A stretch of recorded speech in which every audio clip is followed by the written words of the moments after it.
فرمانده جون، حالت چطوره؟ خوبم، ممنون. میخوام یه جوک برات بگم. ببخشید، من الان تو جنگم، وقت ندارم. خداحافظ. این که نشد. بذار به خامنه‌ای یه زنگ بزنم. معمولا اونا بیکارن. سلام دوستان، چطوری؟ ترام، تویی؟ خوبم، تو چطوری؟ من توپ به توپم. یکم بیکار بودم، خواستم بهت یه جوک بگم. بگو، منم بیکارم. میدونی خانم‌ها تو کدوم ماه کمتر صحبت میکنن؟ نه، نمیدونم.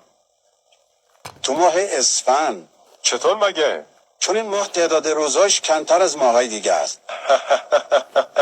هی کلک، اون روز هوا